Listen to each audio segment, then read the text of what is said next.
Hey guys, get yourself a cup of coffee, relax, take a load off, and hopefully over the next couple of minutes you'll learn something that could possibly save you months of development time on your game. Now, I'm not a big advocate in terms of rules of how to make your game. This is the right way and this is the wrong way. That's crap. Everybody has a different creative process and different things work for different people. But there are some universal things that every single one of you wants to avoid. I've been making games for about 6 years now, and I run a Discord server with about 175 other game developers that I chat with on a daily basis. Feel free to join, by the way. It's a really great community of helpful and knowledgeable people. I'll throw a link down in the description. But with these years of experience and with all of these talks with other game developers, it becomes crystal clear that there are some things in the development process that you definitely want to avoid. So let's get right into it. Number 1, waiting too long to get playtesters. Showing your game to people is scary, I get it. And if you're just trying to find your footing in this industry, and I count myself in that group, sometimes you feel like you have something to prove. And giving people what feels like hot garbage to just dink around with and test, it's scary, okay? I get it. It's also really important. Playtesters are a vital part of the game development process. They're gonna help you find bugs, they're gonna tell you what they hated, they're gonna tell you what they love, and if you gather enough data, you're gonna start to see patterns emerge. And as an indie, this is even harder to deal with, because maybe you're one of the only people, if not the only person working on your game. You might have this stubborn idea stuck in your mind in terms of what you want your game to be. But there is an ebb and flow to making a game that players truly love. Sticking to your vision is great to a point. Sometimes there's a point where your game is wanting to be something that you didn't envision for it. For example, my long-term game, Veil of Maia, I didn't initially envision putting so much effort into physics-based movement. I knew I wanted telekinesis, and that kind of just led to a physics-based grapple mechanic, which led to tweaking the movement system because now the original felt too stiff, and it's way more fun now. But I did not envision that, and playtesters can help your game reach its full potential that much faster. What's great too is they really want to help, and sometimes they'll even just toss in the most random suggestion that you never would have thought of yourself in a million years. It is invaluable, so get playtesters playing your game as early as possible. You can use Google Forms to collect all of the data in one nice easy place. It's free, it's easy to use, it's what I use to gather feedback. Although if you know of something better, let us know down in the comments below so everybody can benefit. Number 2, spending too much time on art too early. For all my artists out there, I know you guys struggle with this. You don't want people to judge your game and think that it's ugly, but one of the number 1 rules in game development is function before form, meaning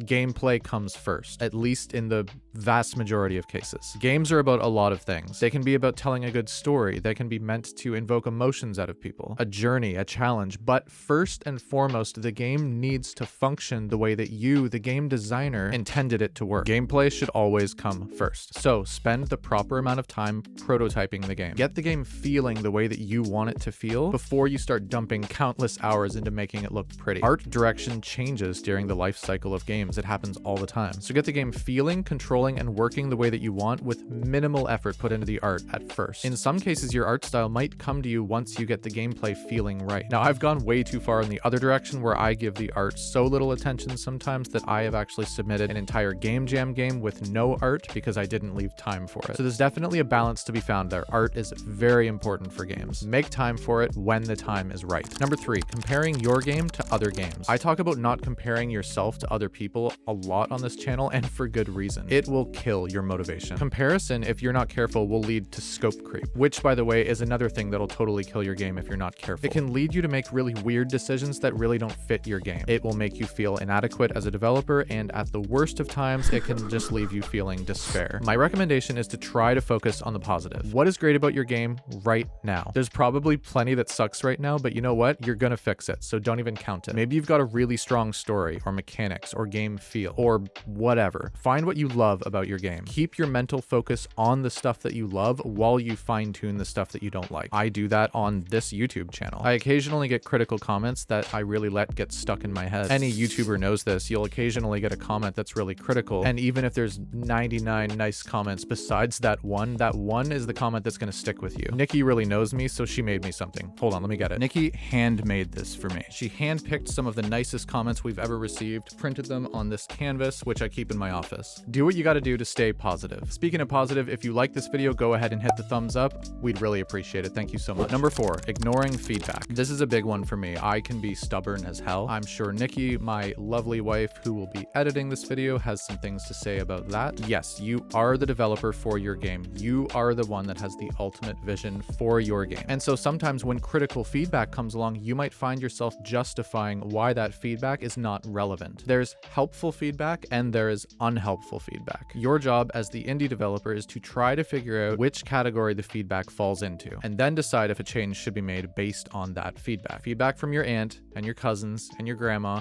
and a whole bunch of people in your family that have never played the genre of game that you are making, they likely will not have very helpful feedback for you. And a lot of the time, family will be overly nice because they don't want to say anything that's going to hurt your feelings. So the point is, make sure you're getting feedback from the right sources. On the flip side, make sure it's not just some troll that's trying to bring you down because they don't like you or whatever. But if the feedback that you get is helpful, don't let your ego get in the way. Feedback is a tool that you can use to improve your game. Use it. This is not an industry that is kind to people that just make video games in the shadows, where you're working away for 5 years and you never show it to anyone. Generally, things will not go well for you if that's how you operate. You need people in this business. You need people to buy your game. You need people to give you good feedback. If you are making video games, then you are in the business of creating an experience to sell to people, which is weird because all of the people that I know that make video games are highly introverted. So that does pose a bit of a challenge. Number 5, taking all feedback too seriously. So we just talked about feedback. Now let's talk about the other side of the coin with that. Yes, you need feedback and you need to take it seriously. But there are some people out there who will be so insecure about their game, or maybe want to try to people please a little bit, that you can't bear to hear a single critical remark about your game. So you change every little thing based on every piece of critical feedback you get. It's a temptation for me, so I'm sure there are people out there that do it. So what I would say is your vision should come before a critical remark. Feedback is just data. It will help you find problems that need to be addressed. But there will be times when people just hate a part of your game. Let's say it's a certain mechanic, but maybe for your game that mechanic is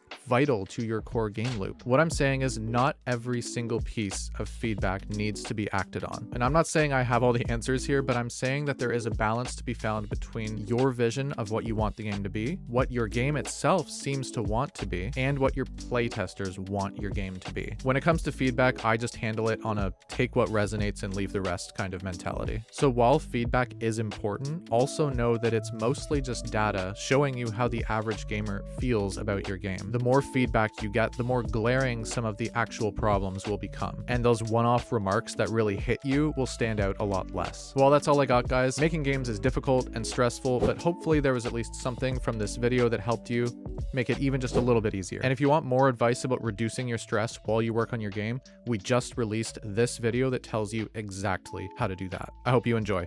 Bye, guys. I want to give a very special thank you to our Hall of Fame patrons, Jakob Yondok, Zonder Kessler, Darren Perrine, Throbbing Wind, Fontaine Waite, and Couch, as well as our early access patrons, Zyoma and Ken Wade. If you choose to support us on Patreon, you can get early access to all our videos, monthly alpha builds, and more.